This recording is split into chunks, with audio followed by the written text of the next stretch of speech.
This might be quite controversial, but my favourite quality street is a strawberry cream. Hi! Welcome back to my channel. Now, if you watched last week's video, I said that this week I had a different video for you, and I was planning on having a different video for you. So I think it was back in the summer, I did a beauty pie review, and I said it was a part one because obviously with beauty pie you buy new things each month. And I had plenty more products in my cupboard that I just hadn't used. So I thought, right, before Christmas I will do a part two. Now, I know it doesn't tie in with books whatsoever, but when I promise something, I feel like I have to deliver. But I decided I'd write a list of those products that I had bought from Beauty Pie, I'd used, and I was able to give you a thorough review of. And I think there were probably maximum of 3. That wasn't going to make the best video, and also I do know that most of you guys here are for books, so Beauty Pie may have been a little bit of a disappointment. I don't know, let me know what you think anyway in the comments. So today, in case you haven't guessed from the thumbnail or the title, I wanted to share with you what I thought of a very festive Christmassy book by Sue Moorcroft. I don't have the book here. I don't even have my Kindle to show you to suggest that I read it on my Kindle. I didn't. This is the first audiobook that I've ever properly listened to. I think I may do a video on that in the new year. I feel as though I need to listen to a few more audiobooks before I give you my opinion and any sort of hints and tips. Let me know if that's something you would like to see. So obviously, yeah, I don't have the book here, but the book we're talking about today is Christmas Wishes by Sue Moorcroft. Now, I know there's lots of debate around whether an audiobook counts as reading, whether it can be counted against your reading challenge. I feel that it doesn't really matter what the format is. You're still immersed in a story. You're not physically reading, that's fair, but you are still consuming a book, but maybe in a more modern way. I intend to do these book reviews even if it is an audiobook, and I hope that's okay with you. So I have actually read one of Sue Moorcroft's books before, and I believe I read it last December, which maybe went into January. I really enjoyed it, so when I saw that she had another festive book out, I popped it on my TBR.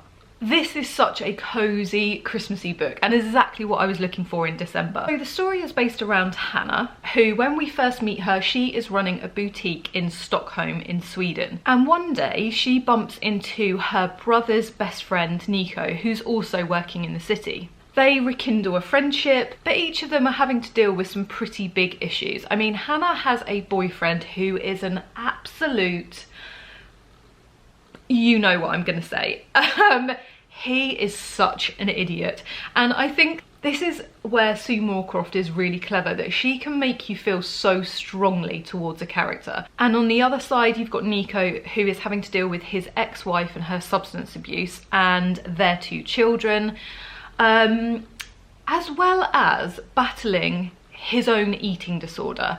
Now, this is a part of the book that I found really refreshing, because everything that I've read in the past that's to do with bulimia or anorexia has always been from a female perspective. I think what I loved most about this book was the setting. So it was set between Middledip, which reads as this really sort of cozy, friendly, wintry village, which actually is also in the book that I read from Sue Moorcroft last year. So there are similarities, and I think some of the characters may be the same, but you definitely don't need to have read any of those other books in order to enjoy this one. And the other half is set in Stockholm, which obviously we all know is very wintry.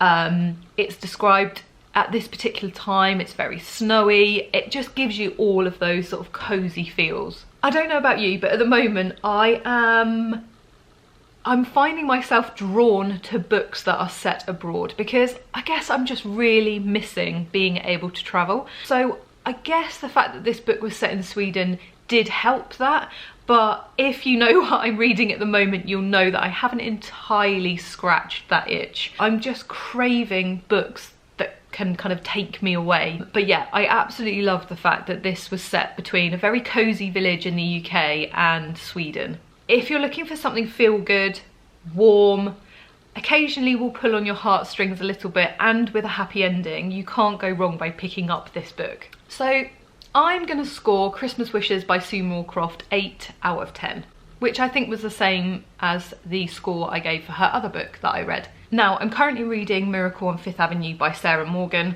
That's actually probably going to be my last book review of 2020. I mean, this is one of those years, isn't it, that when I think back, I feel like it's been the longest and equally the shortest year of my life. Does anyone else feel like that? It's so strange. I have a couple more videos coming before the end of the year. I'm thinking I will probably take a break over Christmas. If I can get something sort of pre-filmed and scheduled, then I definitely will. Next week I do have a different video for you, still book related, but actually I don't say this very often and I find it really hard to say. It's something I'm quite proud of. I never thought that I would get to this point in 2020, but yeah, I hope that you enjoy next week's video. So keep an eye out for that, and if you're watching this and you haven't already and you enjoy book reviews from popular fiction, chick lit, the occasional thriller, historical fiction, or you enjoy book hauls, I am heading back to the charity shops this week and I am so excited.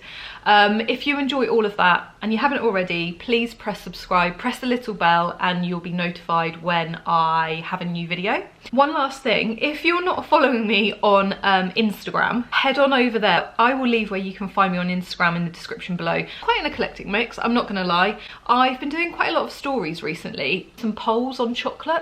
Anyway, I'm waffling. I always do at the end, don't I? Have a great, cozy, festive week, and I hope to see you again back here next weekend where I will have another video for you. Take care.